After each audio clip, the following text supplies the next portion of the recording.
Hello बच्चों, आइए देखते हैं एक प्रश्न। एपी में तीन संख्याएं ज्ञात कीजिए जिनका योग 9 और तथा इनके वर्गों का योग 35 हो। तो अब हम क्या करेंगे, दिए गए प्रश्नों को हल करेंगे। तो यहाँ पे लिखेंगे मुख्य अवधारणा। तो मुख्य अवधारणा क्या होगा इस प्रश्न के लिए? तो देखिए हम क्या करते हैं, यहाँ पे तीन पद ले रहे हैं। देखिए एक ले रहे हैं ए माइनस डी कॉमा ए प्लस डी। ये तीन पद हो गए। ये आपका बड़ा वाला ए है। अब देखिए यहाँ पे हम ये तीन संख्या इस प्रकार लेंगे कि वो एपी में हो। कैसे? तो देखिए अगर हम क्या करते हैं, द्वितीय पद में से प्रथम पद को घटाते हैं तो ए माइनस कोष्ट में ए माइनस डी, तो आपका क्या आ जाएगा, डी आ जाएगा। और डी क्या होता है, सर्वांतर होता है। डी आपका क्या होता है, सर्वांतर होता है। और तृतीय पद में से द्वितीय पद को घटाते हैं तो ए प्लस डी और माइनस क्या हो जाएगा, ए बराबर में आपका डी। देखिए दोनों अवस्था में सर्वांतर क्या आ रहा है, समान आ रहा है। क्या आ रहा है, समान आ रहा है। तो अब हम क्या करेंगे, दिए गए प्रश्न को हल करेंगे। तो यहाँ पे हम क्या करेंगे, मान लेंगे, माना माना समांतर श्रेणी यानी एपी का प्रथम पद ए तथा सर्वांतर डी है। हमने प्रथम पद ए तथा सर्वांतर डी मान लिया। तो यहाँ पे लिखेंगे एपी के तीन संख्याएं हमने क्या किया, इसको मान लिया कि ए माइनस डी, यहाँ पे हमने माना है इसको ए माइनस डी कॉमा ए और ए प्लस डी। अब यहाँ पे लिखेंगे प्रश्न के अनुसार प्रश्न के अनुसार कह रहा है कि इनका योग क्या है, 9 है। तो आइए इनका योग कर लेते हैं। ए माइनस डी एक कोष्टक में प्लस ए और प्लस ए प्लस डी एक कोष्टक में बराबर में क्या है, 9। तो यहाँ पे ए माइनस डी प्लस ए और प्लस ए प्लस डी बराबर 9। तो यहाँ से क्या होगा, डी से डी कट जाएगा।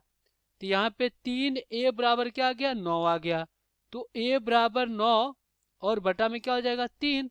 तो 3 3 कितना हो गया, 9 हो गया। तो यहाँ से a कितना मिल गया, 3। यानी प्रथम पद हमें क्या मिल गया, 3 मिल गया। अब यहाँ पे लिखेंगे पुनः प्रश्न से। तो देखिए क्या है प्रश्न में, ये कह रहा है कि इनके वर्गों का योग कितना है, 35 है। तो इनका वर्ग का योग कर लेते हैं।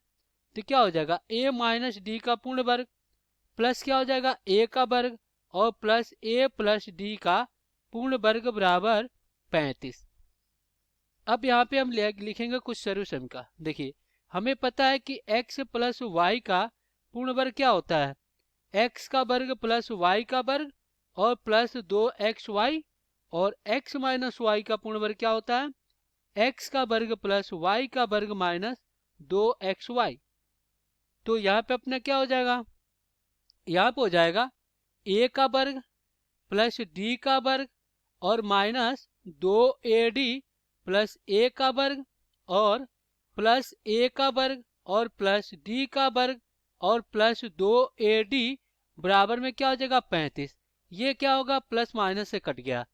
तो यहाँ पे अपना क्या आ गया, 3a का वर्ग और प्लस कितना हो गया, देखिए 2d का वर्ग बराबर में आपका कितना हो गया, 35 हो गया। a का मान कितना है, 3 है।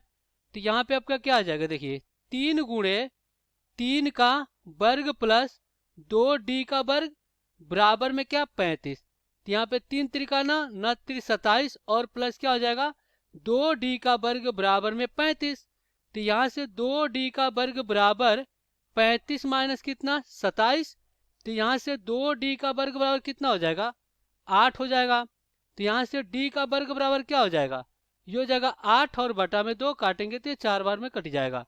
तो यहाँ से d का वर्ग कितना आ गया, 4 आ गया। तो इस प्रकार d क्या आ गया, वर्गमूल में 2 का वर्ग से वर्गमूल हट जाएगा तो d का मान प्लस माइनस 2 आ गया। तो इस प्रकार d का मान क्या आ गया, 2 कामा माइनस 2 आ गया। ये हमें किसका मान मिल गया, d का मान मिल गया। तो यहाँ पे a क्या है, देखिए a 3 है और d का मान प्लस 2 माइनस 2 आया है। तो यहाँ पे लिखेंगे एपी के एपी के तीन संख्याएं, एपी के तीन संख्याएं क्या है आपका, ये है a minus D comma A comma यहाँ पे a प्लस डी। अब यहाँ पे रखते हैं, अगर हम a बराबर 3 और d बराबर क्या रखते हैं, 2 रखते हैं, तो देखिए 3 में से 2 जाएगा, कितना बचेगा, 1 बचेगा, तो यहाँ पे 1 आ गया। यहाँ पे ये तो 3 रहेगा और a प्लस डी यानी 3 प्लस 2 कितना हो जाएगा, 5 हो जाएगा। अब हम क्या करते हैं, a बराबर 3 और d का मान कितना रखते हैं, -2, तो यहाँ पे -2 रखेंगे तो +2 हो जाएगा, 5 हो जाएगा, और ये 3 हो जाएगा, और ये कितना हो जाएगा, 3 में से 2 गया, 1 हो जाएगा। तो यही क्या हो जाएगा, आपकी संख्याएं हो जाएंगी। तो यहाँ पे 2 श्रेणियां बनी, 1 3 5 3 1। तो आशा करते हैं बच्चों ये प्रश्न आपको समझ में आया होगा। धन्यवाद।